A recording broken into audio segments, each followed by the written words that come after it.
మళ్ళీ తెల్లారి వచ్చి మళ్ళీ ఊగుతారు. ఏమారా అది నిందా ఇది ప్రాక్టికల్ గా రియల్ గా జీవిద్దాం. Yes sir no? నేను మళ్ళీ చెప్తున్నాను, నీకు ఇంట్రెస్ట్ ఉంటే బిజినెస్ చేయలేకపోతలేదు. బట్ మనిషి చనిపోయిన తర్వాత మనం మోస్తారు. మోస్తోళ్ళు ఏ పాడైన వీడు మన వేడ మోస్తాం కానీ తీసుకుపోయి డాక్టర్ లేదు అనొద్దు. 100 కాడికి పోయిన దాకా 100 చేతులు పోటీ పడాలి. నేను ఎత్తుకపోతాను కట్ట బతుక.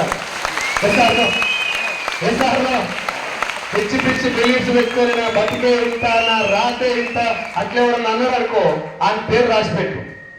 ఆయన పేరు రాసి పెట్టు. అట్లా ఎవడన్నా అన్నాడు అనుకో, నీ బతికే ఇంత అని ఆయన పేరు రాసి పెట్టి ఒక్క 2-3 సంవత్సరాలు వెస్టీలో నిలబడి. నేను వెస్టీలో ఉన్నా కాబట్టి చెప్తున్నా, ఇలా నిలబడు. కరెక్ట్ బెంచ్ కారు వచ్చినాక పోదాం వాళ్ళ దగ్గరికి. పోవచ్చా? సావయ్యగా ఎవరయ్యా జాగీర్ కాదు sir success.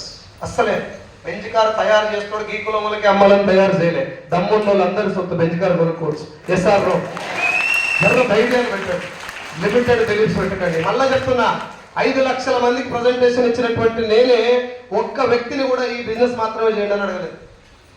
You should join in only vestiges. I'd never ask. నేను మిమ్మల్ని కూడా అడుగుతున్నాను ఈ బిజినెస్ చేయండి.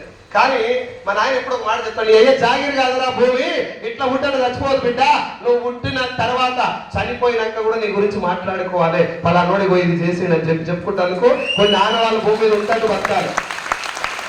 పుస్తకాలు చదువుతాం కదా, అల్లూరు సీతారామరాజు కాళ్ళ మీద కాలిస్తే బోసిడీకే గుండె ఆడ కాదరా, ఇగో ఈడ ఉందని చెప్పిండని చెప్తుంటే ఎంటికలు నిలబడతాయి. SR no? భార్య పిల్లలు త్యాగం చేసిన ఆయన 3 తరాల ఆదాయం వేయలే సీతారామరాజు. లగ్జరీ కారు రాలే, బెంజీ కారు తిరగలే. దేశం కోసం ప్రాణత్యాగం చేసింది.